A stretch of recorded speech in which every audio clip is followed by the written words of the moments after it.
Good morning and welcome to GFF media platforms. We are live on Facebook at the moment, having an interview with the head coach of the senior national team of the Gambia, Mr. Tom Saintfiet, who yesterday released a provisional list of 50 players that are going to take part in the upcoming African Cup of Nations qualifiers at home to Angola first and away to the DRC. But first of all, let's welcome Mr. Saintfiet. Welcome, coach. Good morning, Babakar. Hope everything is fine. Everything is fine. Just the weather has been very hot, unlike where you are in Belgium. I'm looking forward to travel in about 10 days to Gambia because it's too long to miss the beautiful country of Gambia. I'm telling you, it's too long. But unfortunately, all down to COVID-19. But hopefully it will soon go. Yeah, so coach, let's go into the interview right away. Yesterday, you released a professional list of 50 players. So, first of all, we want to get your reaction on the selection process of these players. First of all, let me explain why we invited such a big amount of players, because in the past we always announced a group of 30, sometimes even 40, but never 50 players. We experienced last qualifiers in November that we had a lot of problems to get the full squad because of several reasons. One of them, several players were injured or sick. Several players tested positive on COVID, but also travel restrictions of several countries and the new FIFA law where it allows clubs to not release a player when there are COVID-related restrictions in the country. So it was very complex to have even a squad of 23 players against Gabon. And we need to invite the players according to the FIFA rule 15 days before the start of the camp. So we now chose to invite 50 players to be 100% sure that we have, when the camp starts and for the match days, at least a strong squad of 23, 25 players. And naturally, the motive of selecting is always the same. We have a group of players, a bunch of players who play already almost 2.5 years for us, who brought us several victories, in total 7, I think, from 16 matches, who brought us on top of the log. That's naturally the majority of the group of players where we have the confidence in, knowing that in national team duty you don't have so much time to train with the team, to explain everything. We will travel on Monday the 22nd and have only on Tuesday and Wednesday both times one training session to prepare the team.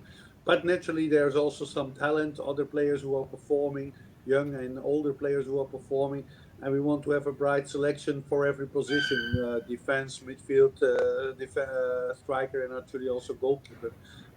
So I'm convinced with the group of 50 that we have a good group of players who must be able to compete and bring us to success in these 2 coming games. Well, that's very clear. Well, coach, we know you just stated that the 50 players would be trimmed to 25 players before the match. When do we expect you to finalize the squad? It will be only, I think, by the end of next week. We noticed in November last year that even on the last day, we had dropouts. We had players who got injured in the last weekend, one day before they had to travel. We had players who were not released by their clubs really on the last moment. And we had even players who were from country rules, the country where they are living or playing, not allowed to travel. So it could be really last moment work. We are in touch with all the players. All the players got an official invitation. All the players will be standby and ready, but we have to follow up. We have still 2 weekends of matches to go in the local leagues. We are in touch with their clubs. Till now, we got most of all positive feedbacks of possible release of the players. That's very important. But I think we will only have the final squad by the end of next week. And even then, we have to be prepared for last moment changes.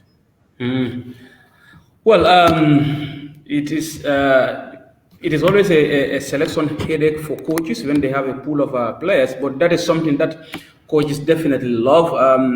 We have seen that in the last match, the double header against Gabon, it was a seriously depleted squad. Most of your key players were missing through sickness, that is COVID-19, and also injury.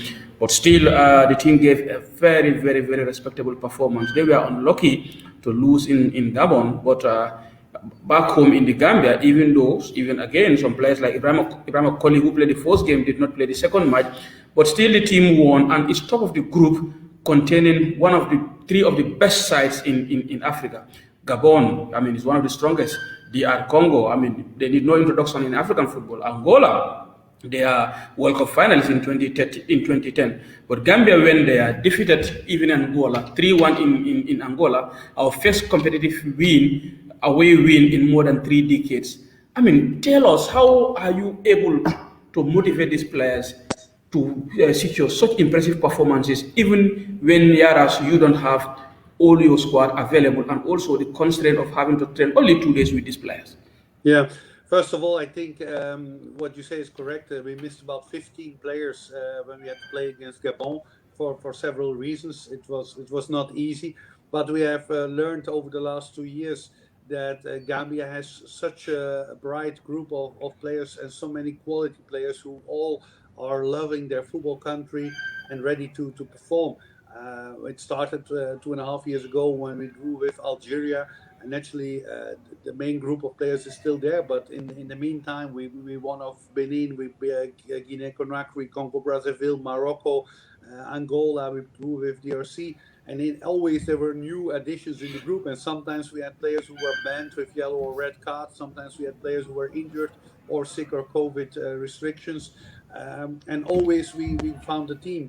And I think it's the quality of the players. I'm very happy that we have so many good players, and I can understand that there are always people disappointed that a certain player is not in the squad. Look at the performance of our under 20s team. What was brilliant third place in Africa. So many talented players who are ready for in the future to play for our senior national team. But we can't select them all.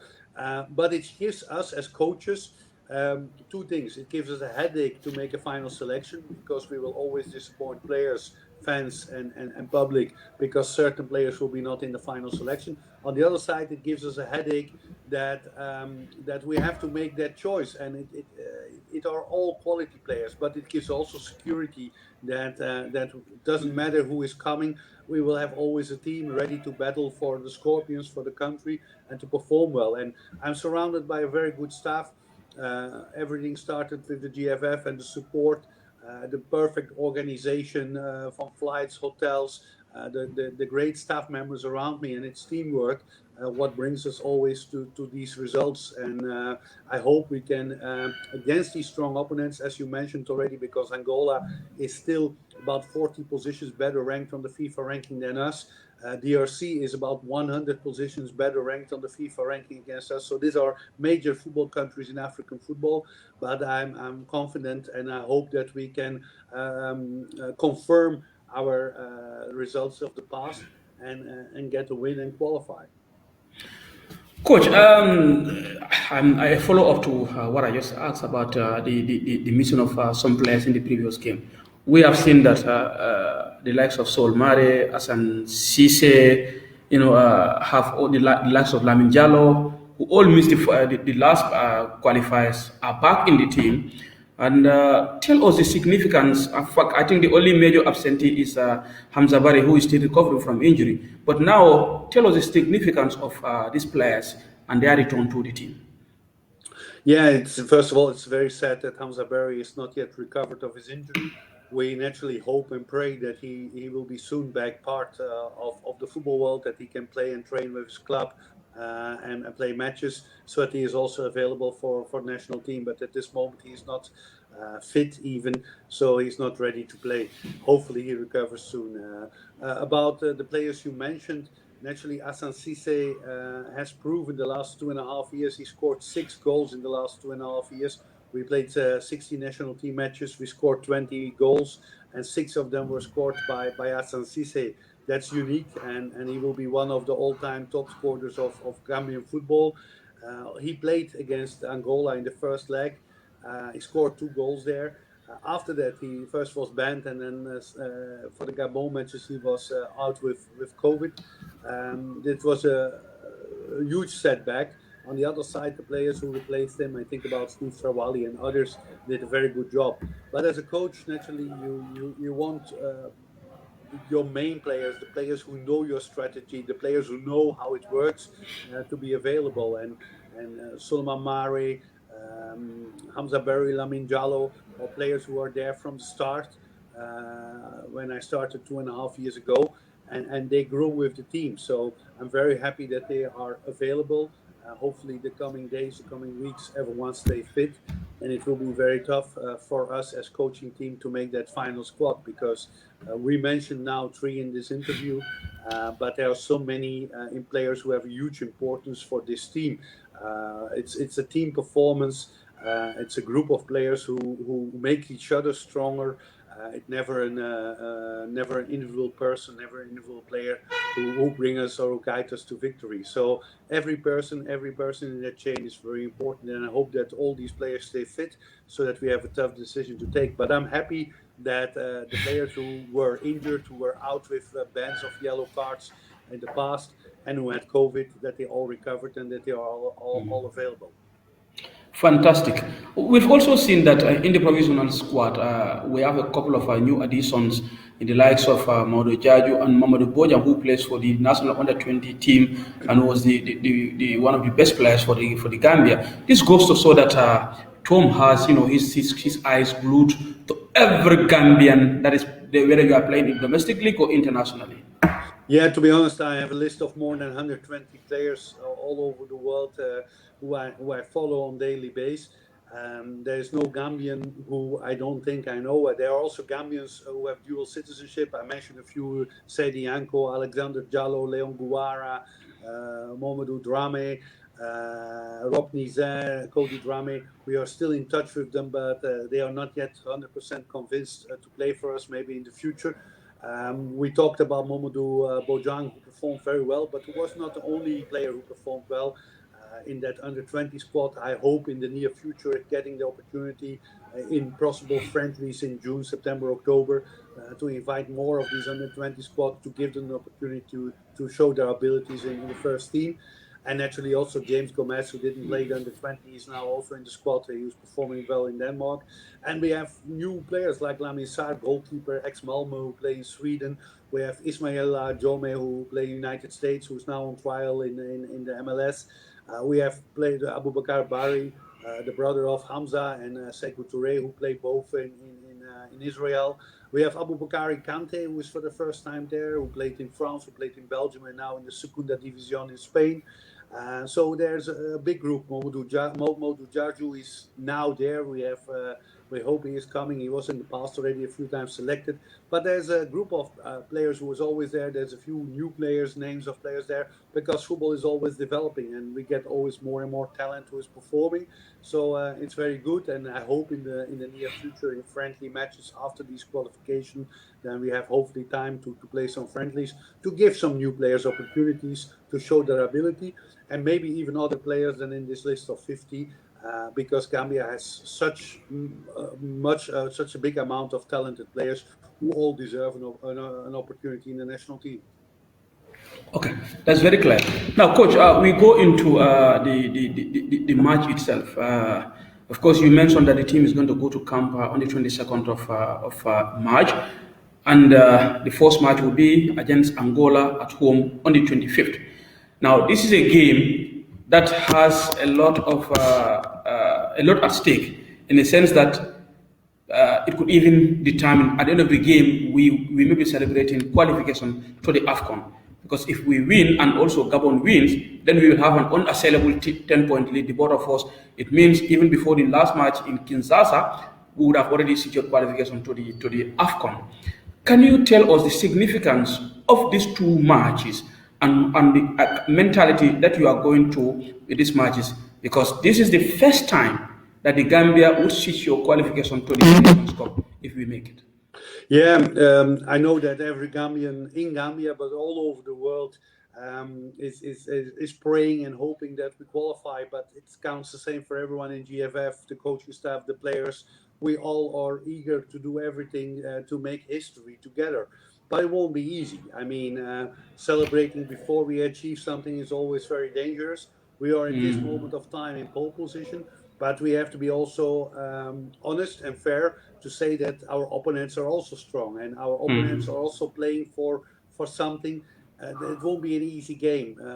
When we had to draw 2 years ago or 1.5 years ago, I already said we have probably one of the most difficult groups. We don't have maybe a Nigeria or Ghana, but we also don't have a small nation in it. We are the small nation when you look at it. We come out of the pre-qualification against Djibouti, and we could be the first ever pre-qualification country to qualify for the major tournament. We were ranked by the last 8 on the FIFA ranking in African football, and now we are on top of the log, but we are not yet there. Angola is a very strong football country. We lost against them 2 years ago in the World Cup qualifiers twice. We won there, but we may not underestimate them. They will be still a tough opponent. And actually, DRC, they are still battling to qualify. If they have still a chance to qualify on the last match day, it will be a very difficult task. But we know what is at stake. We know what all our players are very motivated. I talk frequently with them, and they are all eager to come and perform for their country to make the dream come true. And we know that if we win against Angola at home, that we make a big step forward in any case. If Gabon wins against DRC, as you mentioned, then we are qualified because then Gabon and Gambia have 10 points. And the third in the ranking, DRC, has only 6, so they can't make that close that gap in the last game. If DRC would win or draw against Gabon, then with a win against Angola at home, we need 1 point still in DRC to be 100% sure. So we have everything in our own hands, but we may not take it easy. I think everyone need to respect the opponents. As again, we are 157 on the world ranking. We came from 172. We made some steps forward, but our other countries, they are Congo is 60 at the moment, Gabon 83, and Angola 120 on the same FIFA ranking. So it are tough opponents. We need to be focused. We need to be concentrated. We have to be very professional in our attitude and our behavior. And if we can perform as we did in the previous matches against strong opponents, then I'm 100% sure that we can write history together. But no, please not celebrate before it happens, because that's always dangerous. Very important. You mentioned about something very, very important, that if we qualify, we will be the first pre-qualifying team to qualify to the Nations Cup. Now, we all remember what happened against Djibouti. Of course, some bad officiating, especially in the home game, forced us to secure qualification to the group stage qualifiers proper through penalty post-match penalty shootout. Now, how were you able to motivate these boys to change that into being pole position and on the verge of securing a first ever qualification to the Nations Cup in a very short time? Yeah, I think from the start we believed very well in our potential. Even the last qualifiers, we could qualify on the last day against Algeria. True. We had that time 5 games. We drew twice against later African champion Algeria. We won against Benin, and we drew in Togo. So that was already a sign that there was a lot of talent. With the start after the Djibouti games, naturally I was very happy with the addition of players like Hamza Berry, Steve Trawali. That helped the team a lot, and the confidence was there, and we started really with a bang, with a 1-3 victory in Angola, and that helped the confidence. But also the friendly games earlier that year, when we won against Morocco, won against Guinea-Conakry, and also last year when we won in a friendly against Congo-Brazzaville, were signs that we have really a lot of potential. And I think now everyone in Gambia, in 2017-16, Gambia was last in the qualification group. There was not really a belief that they would make it. Now, the last 2.5 years, everything has changed within the federation, but also the players, the public, the media. Everyone believes that this is our time, that we have so much quality players. So I think it starts with the belief in yourself, in your strength, in your quality. When you don't respect yourself and you don't estimate yourself as a quality team, you cannot perform. And the confidence in the team is very big. The players believe in themselves, the staff believe in their players, and all the GFF, the government, everyone believes in us, and that helps us to perform.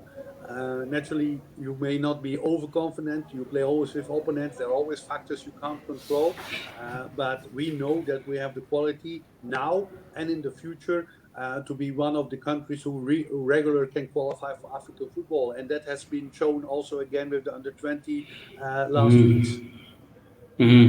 Good.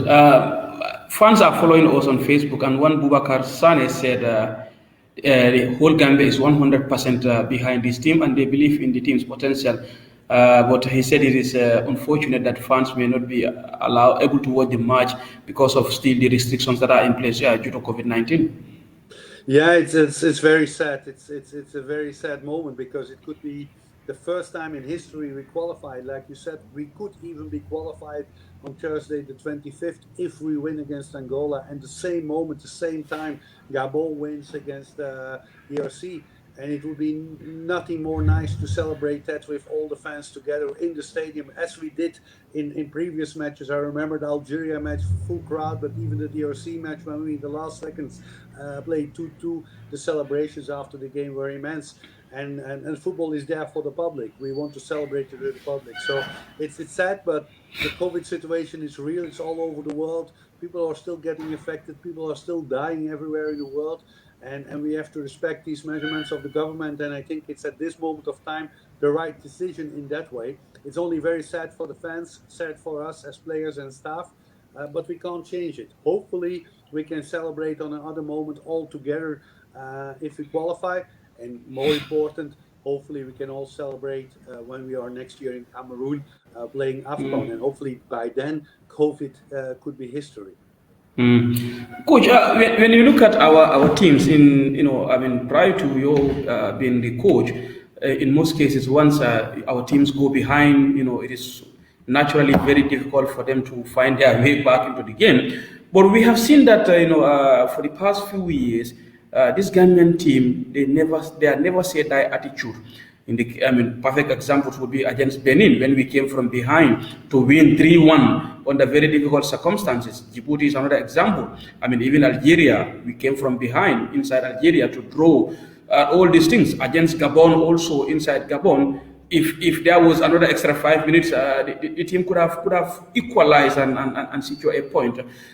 What has been the secret? Of course, this goes to show the mental strength that you may have inculcated these boys. But can you enlighten us more that what do you make these boys to believe that even where they are behind, they always keep believing that they can secure results before the match ends?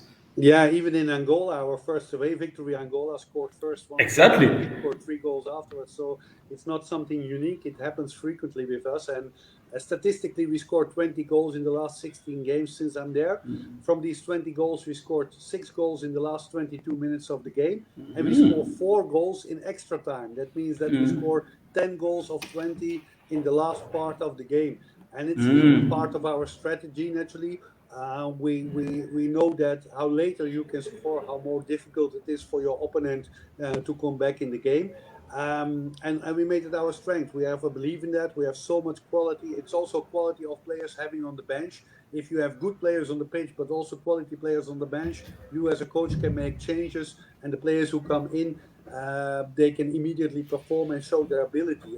And this Gambian team, we scored now in this qualification group 8 goals out of 4 qualifiers. This is the most goals ever a Gambian team scored in qualification. In whole history, since 1960, Gambia never scored more than 8 goals. So it shows we have a lot of offensive forces. We have a lot of players who can score goals. We spoke about Asan Cisse, but we have so many other players who can score goals. I think of the likes of Abdullah Jallo, Musa Barrow, Modu Barrow, and others who score regularly goals for this team.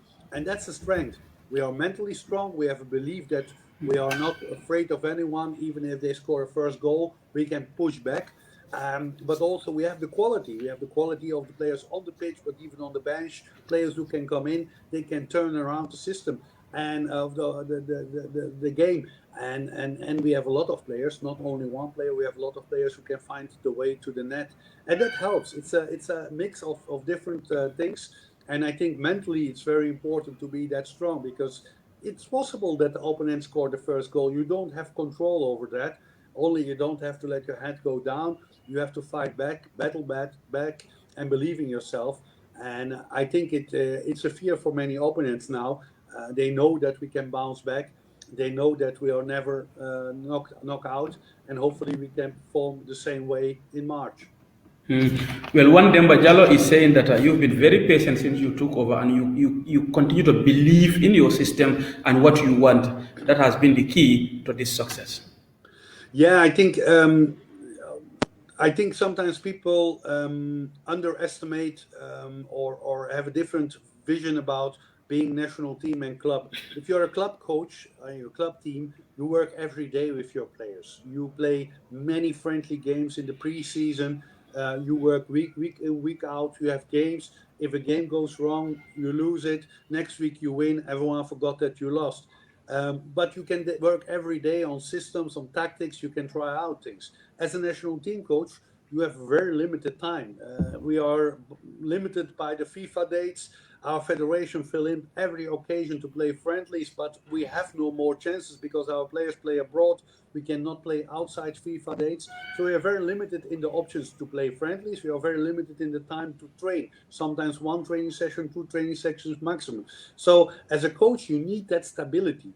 If you're going to change every time the squad, some people sometimes ask, why is this player still in the squad? Because of stability. We need players who understand with the experience to understand the system, what is demanded, because we have no time to try out. We have no friendlies like a club team. We have no long-term preparation. We cannot try things out. It has to be spot on the first moment. And therefore, stability in system, stability in group, in players who understand what is demanded from a national team match, what tactics we have, because we have very limited chance to train, to prepare a team. So we need the players who are ready immediately and can perform. And therefore, is this stability both in tactical approach and in selection very important. If you are a club coach, or if you have a period of more friendlies or a long-term preparation in front of a tournament, you can try things. You can change systems, you can try new players.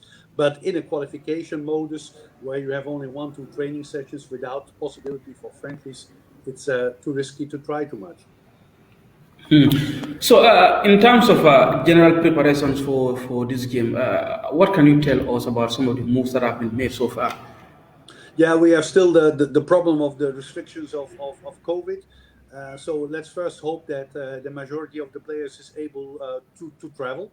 Our federation, together with the government, is preparing again high class level traveling. Probably going by charter plane from Brussels to Banjul and then further to Kinshasa. They did that for the matches against Gabon, and that was world class. I think a lot of federations all over the world could learn something from the approach our federation and government did. Also, the hotels chosen the approach in security, medical approach. Our medical team is doing wonders. If you notice that a lot of federations struggle with a lot of COVID cases, a lot of clubs struggle with COVID cases. We had one case with Suleiman Mare in Gabon, but no one else got infected because of the strict measurements. We had single rooms and everything. So the federation is doing brilliant. My team manager Usman Drame is day and night occupied with the preparation, together with the federation, together with the government, and it will be all top class prepared. So I'm not worried about that. I have the last 2.5 years have learned how easy it is to work with BFF, how good the preparations is done. We need to focus on the tactical approach. We need to hope that everyone is fit. And I'm sure that every player is eager to travel. And we will be ready. We will arrive late in the evening, Monday, 22 March in Banjul. And from that, we go a straight line to that game on Thursday, 25th March. And yeah, we will be ready, and everyone is ready. Everyone is already working for weeks and months on this. And we will not leave one stone untouched to perform. Well, another fan, Ibrahim Guy said he put down your success to two things. First, he said the love that you have for the Gambia, and also the belief that you have in our ability to turn from underachievers to overachievers, if that is the proper word. To be honest, the people who know me and the people within the federation who were there from the first day, they know my passion for Gambian football. I'm in touch with several people in Gambian football for more than a decade. I remember even 20 years ago, or almost 20 years ago, was my first contact with Gambian football. I'm passionate about the quality of the country. It's a beautiful nation with beautiful people, but with so much potential. And in 2018, when I got contacted with the request if I was interested after I became free after my job in Malta, I had not 1 second to doubt. I was surprised in the current situation, having lost against Benin, being last in the group stage. But I believed so much in the quality, and even in my first meetings with the board, I told them that I believe this group players can qualify, and people were not really sure that I was telling the truth, but I could convince everyone.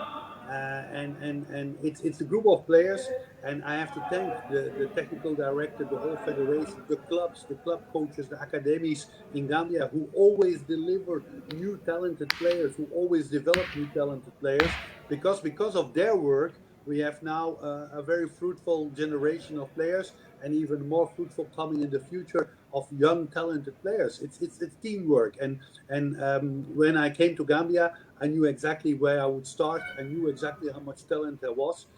I only had to change the mindset of the people, the belief in their own quality, the belief that Gambia is not a small football nation. Gambia is maybe the smallest on the continent in square meters, but it's not the smallest in football quality. We have so much potential, and I think what we did the last 2.5 years, is only the start. I think the next 6, 7 years, Gambian football going to be a very respected football country in African football and even in world football. And statistics has also backed this because when you look at the statistics, your statistics and compare it to other coaches, I mean, you are one of the best, if not the best, in fact, in terms of statistics for more than 10 years. Well Yeah, beyond that. I mean, we had 16 games. We won 7, we drew 5, and we lost only 4. Knowing Exactly. that we play, except of Djibouti, only powerhouses. We played Algeria, Exactly. Morocco, Guinea, Benin, Togo, Gabon, DRC, Congo, Brazzaville. So we play all big Exactly. football nations in 7 Exactly. games. We won 7 games. We scored the most goals in history in the qualification. But all this is not really important. This is a good start. Now we have to finish it. Now we have to do everything to qualify, because naturally being the best statistically is nice. Yes, point rate average, being on top of the log. But we want to be there on the AFCON, and only then we can celebrate and look back from, hey, this was the best period of time. But again, this is not this performance saying the best statistics. It's not a one-man show. It's the players in the first place who have to perform on the pitch. My staff, my medical team, coaching staff, the supporting staff, team manager, the federation who support me in everything and who always add on the things in creating the surroundings to perform on top level. The government, Minister of Sport, who the president of the country, who support us and help us with everything. This is a team performance of all Gambians, and it's not a one-man show. So the last 2.5 years, it's the work of the whole federation together with government, players, and everyone around us who achieved these 7 victories and these draws. Now together we have to fight and battle to make history and qualify for the first time. Coach, I mean, it's been a long 35 minutes. Finally, just one more question. What do you have to tell the fans who are not going to be in the stadium? Not because that's what you want. I know you wish the stadium is filled to its rafters, but because we are in very precarious situation, they may not be allowed to enter the stadium. What do you have to tell them? Yeah, it's a very sad moment that they can't be part of these historical games, and I fully understand their disappointment. We as players and staff, we are also very disappointed, because there's nothing nicer to play for a full crowd. That's the reason we want to play on the highest level as possible, a full crowded stadium, and celebrate it together. We can't do that, so we have to respect the rules. It's about your own security, but also the security and safety and the health of your elderly people, of your friends, family, fathers, mothers, and other family. So respect the rules. It's very important. There will be a time we can celebrate. We on the pitch, we're going to do everything to perform and to make all Gambians proud. We're going to battle for the country. We're going to perform. Hopefully, you can follow everything on television, on internet, or via radio. And later on, after COVID, we will have time to celebrate all together. Coach Tom Saintfiet, thank you for taking your time to join us. And I hope to see you in Banjul in 10 days.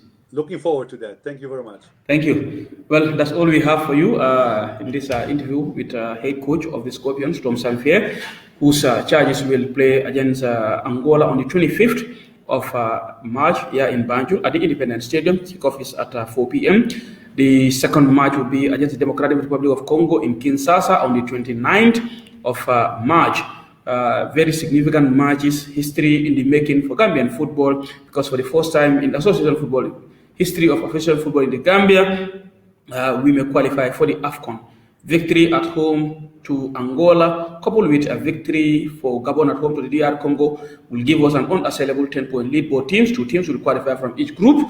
So that would mean, if that is attained, then it would mean the final match on the 29th in Kinshasa. It's just going to be a carnival moment. So let's keep hoping and praying that Gambia will eventually and finally secure that long-awaited flight to Cameroon come 2022. Until I come your way again, this is Babakar Kamara. Have a wonderful day.